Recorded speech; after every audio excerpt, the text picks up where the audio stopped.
Melalui udara, darat, dan laut, Rusia meluncurkan serbuan terhadap Ukraina.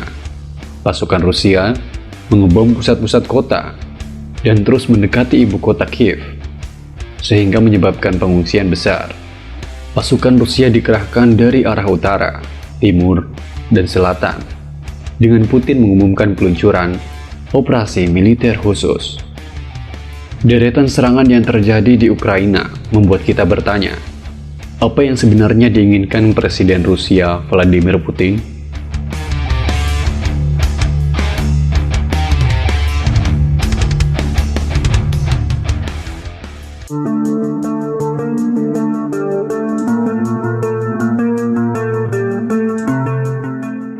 Vladimir Putin mengklaim tujuannya adalah melindungi orang yang menghadapi tekanan dan genosida, dan ia bertujuan melakukan demilitarisasi dan mematahkan Nazi di Ukraina.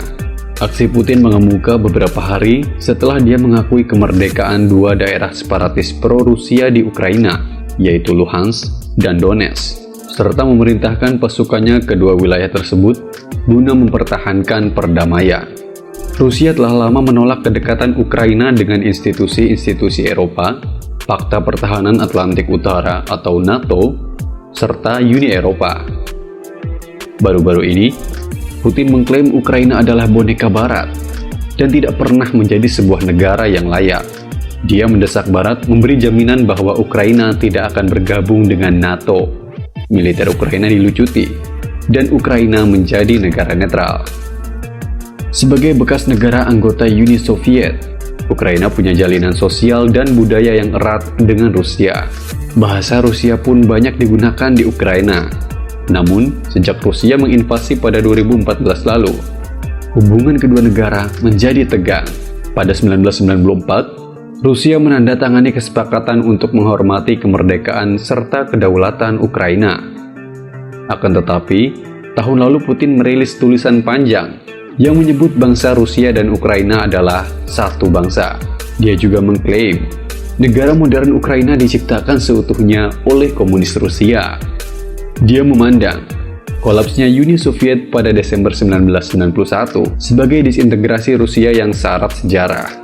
Putin menekankan bahwa jika Ukraina bergabung dengan NATO, fakta pertahanan tersebut akan mencoba balik menduduki Crimea. Tuntutan Putin lainnya adalah NATO tidak akan menempatkan senjata penyerang dekat perbatasan Rusia. Kemudian, NATO harus melucuti semua infrastruktur dan pasukan dari negara-negara yang bergabung dengan Pakta Pertahanan sejak 1997.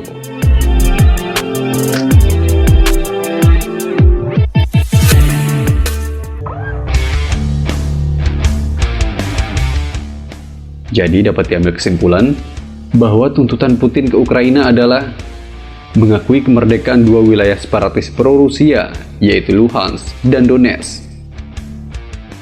Ukraina dilarang bergabung dengan NATO, karena secara de jure, Ukraina masih satu bangsa dengan Rusia.